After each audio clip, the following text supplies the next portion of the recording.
The taxi drove away, leaving me alone with my duffel bag and the house I had dreamed about for 5 long years. I stood at the end of the driveway, staring at it. Something felt wrong immediately. A black sedan sat where my old truck used to be. I frowned. Maybe Daniel bought a car, I muttered to myself. But when I walked closer, I noticed something else. New locks. My chest tightened. Why would they change the locks? I whispered. I took a slow breath and knocked. For a moment, nothing happened. Then I heard footsteps. The door opened halfway. Daniel stood there. He stared at me like I had crawled out of a grave. "Daniel," I said with a tired smile. "It's me." He didn't move. "Say something." I laughed weakly. "You look like you've seen a ghost." He swallowed. You alive?" I blinked. "Of course I'm alive." Silence. Then I said, "Aren't you going to let me in?" Before he could answer, my mother's voice came from inside. "Daniel, who is it?" She stepped into the hallway and froze. "Mom," I said softly. Her eyes widened, but not with joy, with shock. Then something colder replaced it. "You came back," she said slowly. My smile faded. "Yeah," I said. "The war ended. I thought you'd be happy to see me." She didn't move closer. She didn't hug me. Instead, she crossed her arms. "We thought you were dead." My stomach dropped. "What?" I said. Daniel rubbed the back of his neck. "We got no letters," he muttered. "That's impossible," I snapped. "I sent one every month." My mother shook her head. "Nothing came." "That's a lie," I said before I could stop myself. The air between us turned sharp. Just then a woman stepped into the hallway behind Daniel. Rachel, my brother's wife. She looked at me carefully. "So this is him," she said quietly. Daniel glanced back at her. "Yeah." I looked between them. "Why are you acting like this?" I asked. "I just got home." My mother spoke again. "You shouldn't have come back like this." I frowned. "Like what?" "Without warning." I stared at her. "I was in a war zone, Mom." Daniel shifted his weight. "You can't just show up." I laughed in disbelief. "This is my house." Rachel spoke softly. "Not anymore." I felt like the ground tilted under my feet. "What did you say?" Daniel sighed. "Look, things changed." "Changed?" I repeated. "Daniel, move so I can come inside." I stepped forward. He stepped in front of the doorway, blocking it. The movement was small, but it hit me harder than any bullet. "Move," I said quietly. He shook his head. "You can't come in." My pulse started pounding. "Daniel," I said slowly, "this is my house." He rubbed his temples. "You left." I was deployed. "You were gone 5 years." "Because I was fighting in a war." I shouted. Rachel folded her arms. "People move on." I stared at her. "You're living here." Daniel answered. "We are." My chest felt tight. "You moved into my house." "It's not your house anymore," Daniel said. My voice dropped. "Explain." My father's voice suddenly came from deeper in the house. "What's all this shouting?" Harold walked into view. When he saw me, he stopped. "Son." I felt relief. "Dad." For a moment, I thought he might walk over and hug me. Instead, he just looked tired. "We thought you were dead," he said. "That's not true," I replied. "I sent letters." He glanced at Daniel quickly, then looked away. "Well, we didn't get them." My jaw tightened. "So you just gave my house away?" Daniel spoke quickly. "You weren't coming back." "How did you know that?" He didn't answer. I stepped toward the door again. "I'm tired," I said. "I just want to come inside." Daniel put his hand on the doorframe. "I'm sorry." Those words sounded empty. Then he said the sentence that shattered everything. "You can't come in." I stared at him. "You're serious?" Rachel spoke quietly. "It would be better if you stayed somewhere else." I laughed bitterly. "Somewhere else?" Daniel nodded. "For now." "For now." I repeated. "Until we figure things out." I looked at my mother. "Mom, say something." She avoided my eyes. "Daniel has a family now." "So do I," I whispered. Silence filled the porch. Finally I said, "You're choosing him." She didn't answer. That was answer enough. I slowly picked up my duffel bag. Daniel shifted awkwardly. "You'll understand later." "No." I said quietly. I won't. My father sighed. Son, maybe find a motel tonight. A motel. After 5 years of war. I nodded slowly. Yeah, I said. Maybe I will. Daniel began closing the door. I looked at him one last time. You know something, I said. He hesitated. I survived bombs, bullets, and deserts. I continued. My voice felt hollow, but I didn't expect the hardest battle to be on my own front porch. The door closed. I stood there with my duffel bag in my hand, my own home behind a locked door. And suddenly I realized something terrifying. I had survived the war, but I had nowhere to go. I barely slept in the motel. The mattress felt thin and the room smelled like old smoke. Every time I closed my eyes, I saw Daniel standing in the doorway again. You can't come in. I sat up around dawn and rubbed my face. 5 years in a war, I muttered, and this is how it ends. I grabbed my jacket and walked outside. There was only one person in town I trusted. Marcus. His auto shop sat on the same corner it always had. The metal sign still hung crooked above the garage door. When I stepped inside, I heard a wrench clatter. Then a familiar voice said, "Hold on a second." Marcus walked out from under a car and froze. He stared at me. For one long second, neither of us spoke. Then he shouted, "No way." He ran over and grabbed my shoulders. "You alive?" I laughed for the first time since coming home. Last time I checked. He pulled me into a hug. "I thought you were dead." "Man," he said. "Nobody heard from you in years." My smile faded. "That's funny," I replied. "I wrote letters every month." Marcus stepped back. "You what?" "I wrote constantly," I said. "To you, to my family, to everyone." He frowned deeply. "I sent you letters too." My stomach twisted. "How many?" "A lot," he said. "At least 20. I stared at him. I never got a single one. Marcus wiped grease from his hands slowly. "That's impossible." "That's what I said yesterday," I replied. He leaned against the workbench. "Something's wrong, hey?" I nodded. "Yeah." Marcus studied my face. "You went home yet?" "Yesterday." "How'd that go?" I laughed bitterly. "They locked me out." "What?" "New locks," I said. "Daniel living there. Rachel too." Marcus shook his head. "That doesn't make sense. Apparently the house belongs to him now." His eyebrows shot up. "Since when?" I asked the same question. Marcus paced around the shop. "Wait," he said slowly. "Something Daniel told people." "What?" "He said you decided to stay overseas." I stared at him. "He said that?" "Yeah," Marcus replied. "Told everyone you didn't want to come back." My chest burned. "That's a lie." "I know that now." Marcus grabbed his jacket. "Come with me." "Where?" "The cafe," he said. "Daniel's there every morning." 15 minutes later, I pushed open the cafe door. Daniel sat at a corner table drinking coffee. Rachel sat across from him. Marcus walked straight over. Daniel looked up. Then his face went pale. "You again," he muttered. Marcus slammed his hand on the table. "What the hell did you do?" Daniel frowned. "What are you talking about?" Marcus pointed at me. "He wrote letters. Every month." Daniel shrugged. "We never got them." Marcus leaned closer. "I sent him letters too." Daniel's jaw tightened. "Well, mail gets lost." 20 letters. Marcus snapped. Rachel spoke calmly. "Why are you making a scene?" Marcus ignored her. "You told everyone he abandoned the family." Daniel crossed his arms. "That's what it looked like." I finally spoke. "You told people I chose not to come home." Daniel looked at me. "You were gone 5 years." "Because I was deployed." "You could have called." "I was in combat zones." Rachel sighed. "This conversation isn't productive." Marcus laughed angrily. "You stole his house." Daniel pushed his chair back.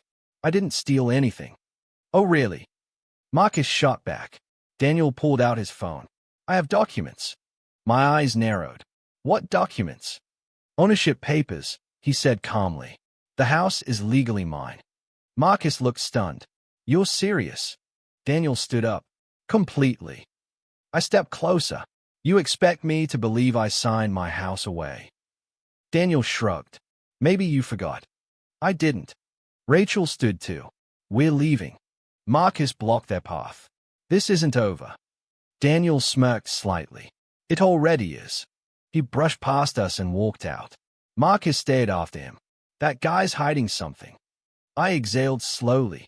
I can feel it. Marcus looked at me. So what now? I thought about the war, about the years I survived, about the door closing in my face. I'm not begging for my own house, I said.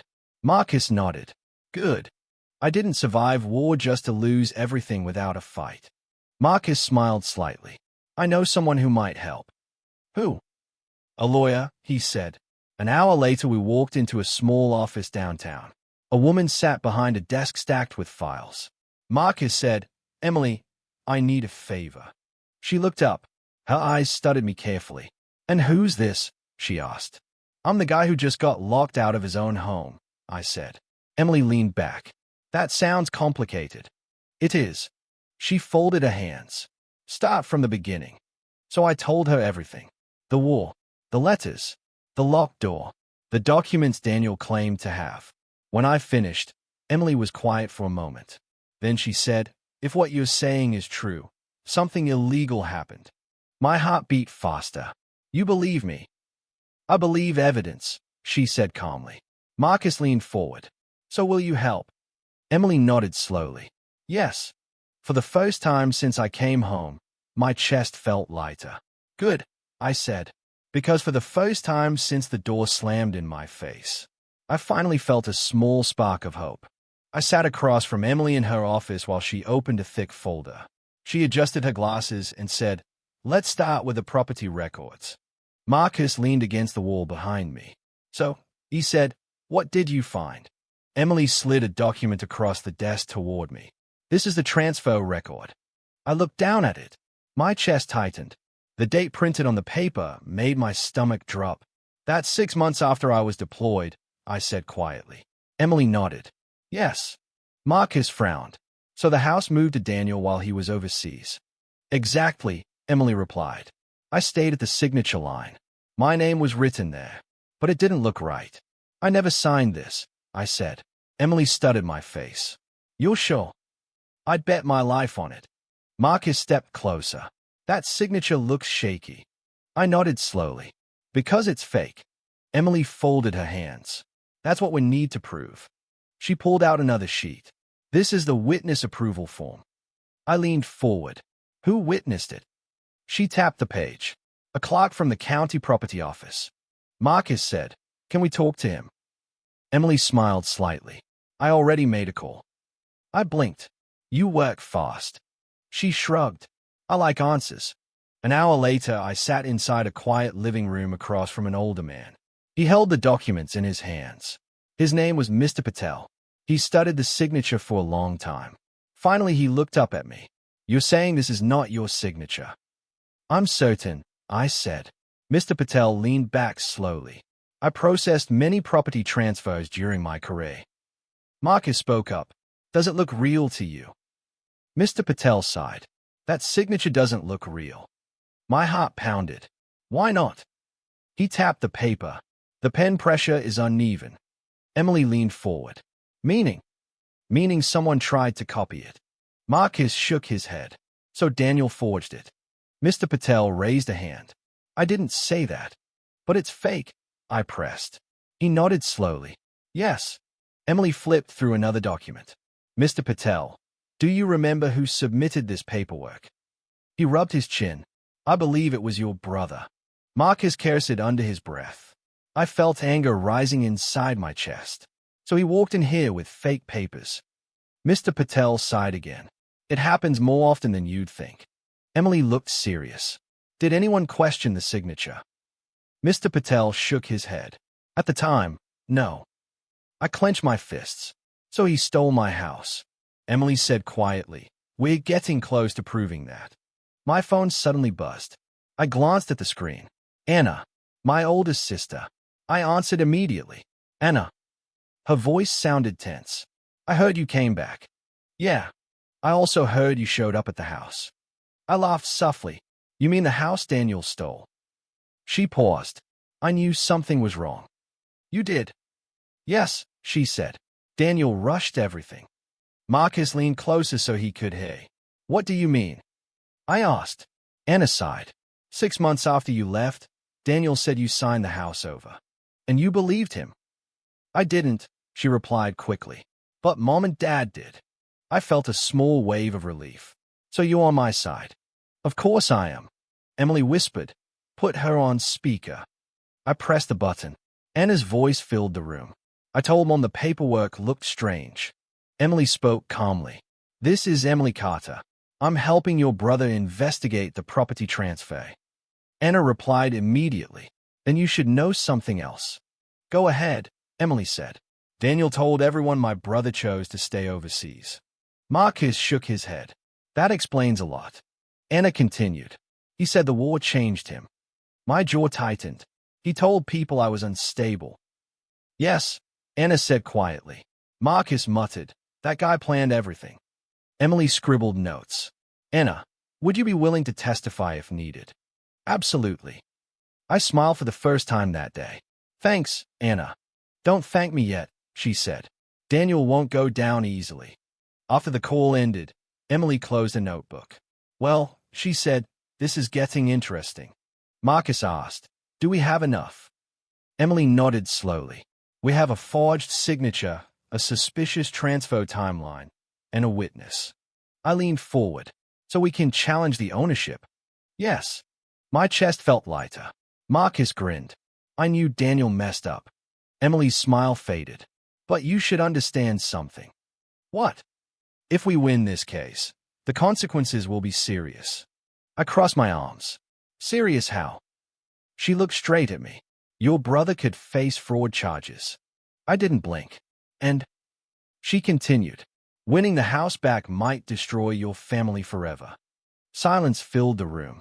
I thought about the locked door, about the lies, about the years I spent fighting to survive. Finally, I said quietly, they destroyed it already.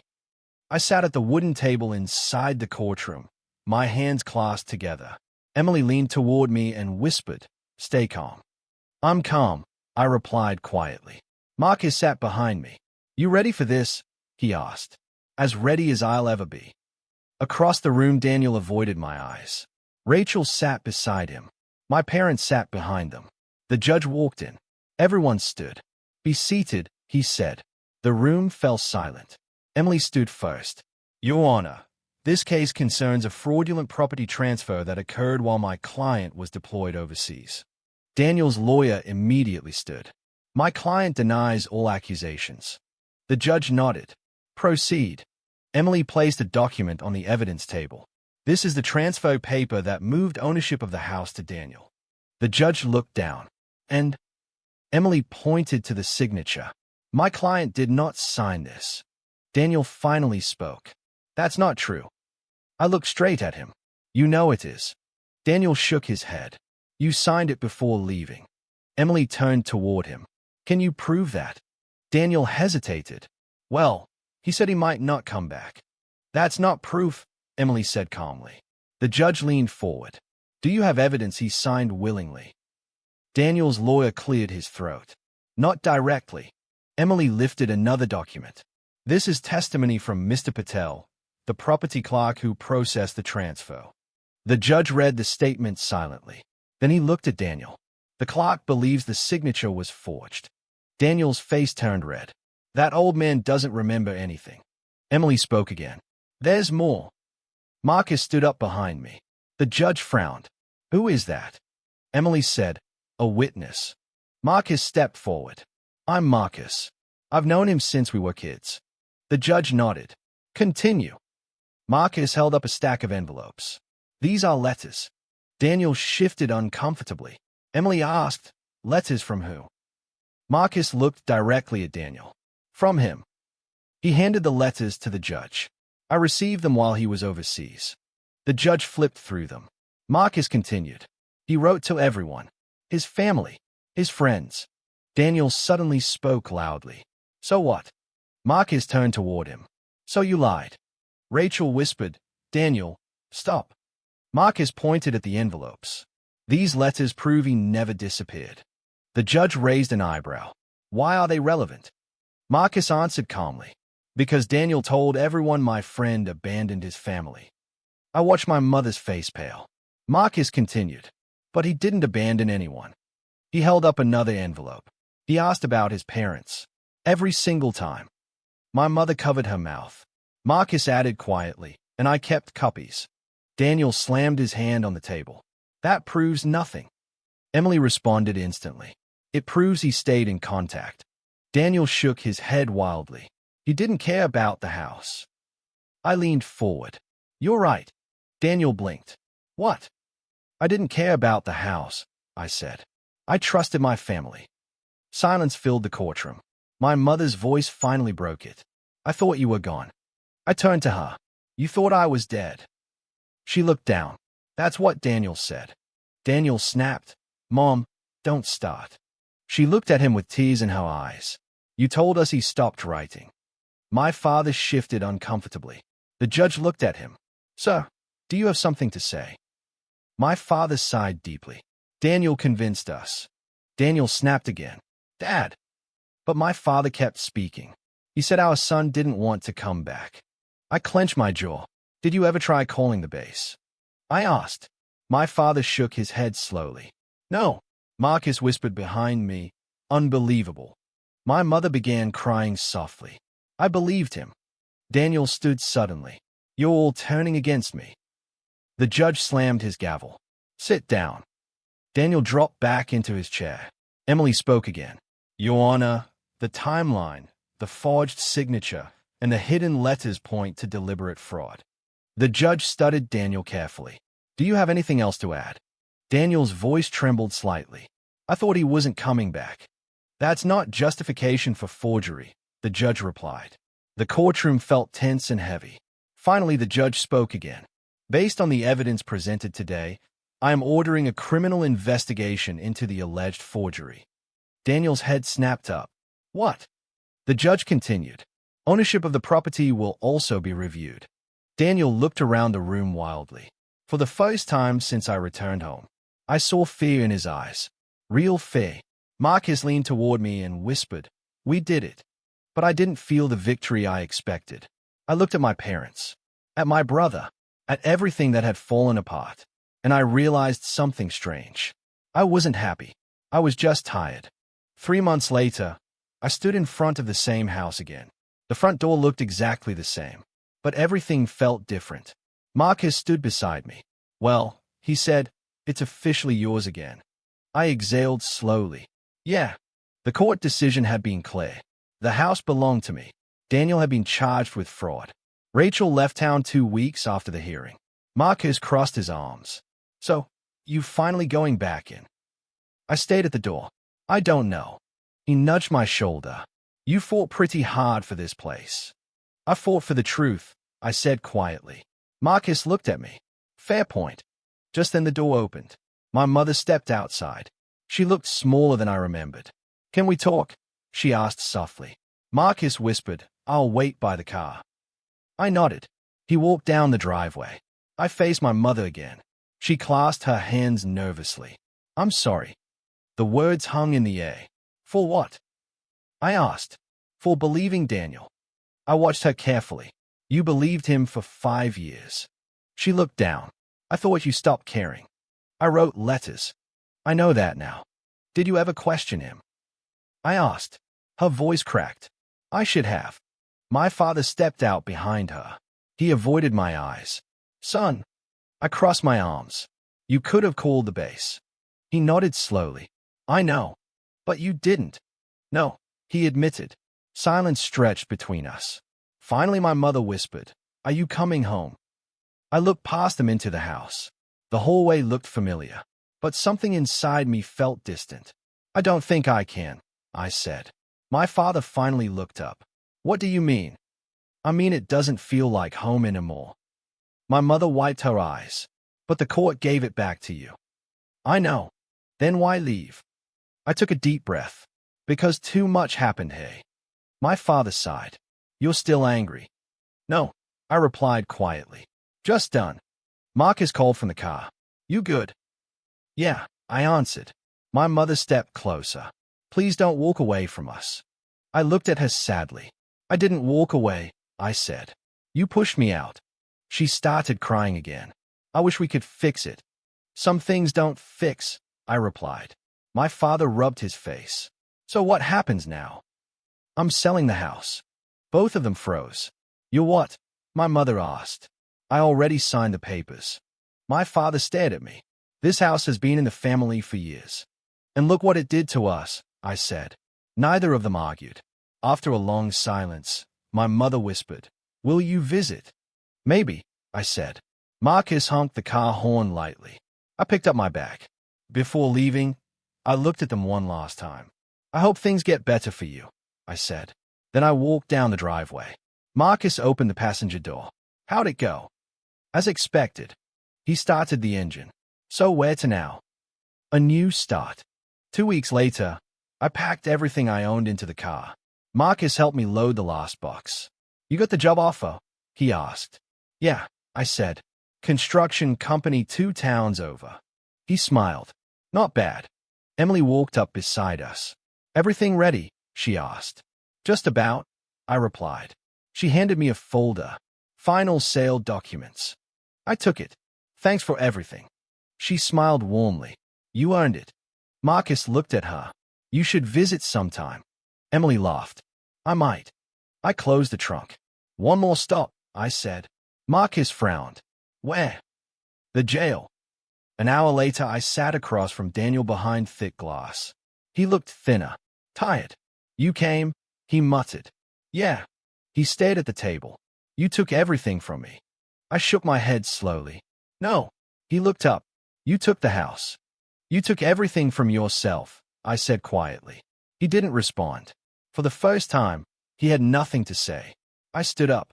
That's all I came for. Back in the car, Marcus asked, Feel better? I looked out the window. Yeah. He started driving. The town slowly disappeared behind us. Marcus glanced at me. So what now? I smiled slightly. Now I live. The road stretched ahead of us. For the first time since the war, I felt something I hadn't felt in years. Freedom.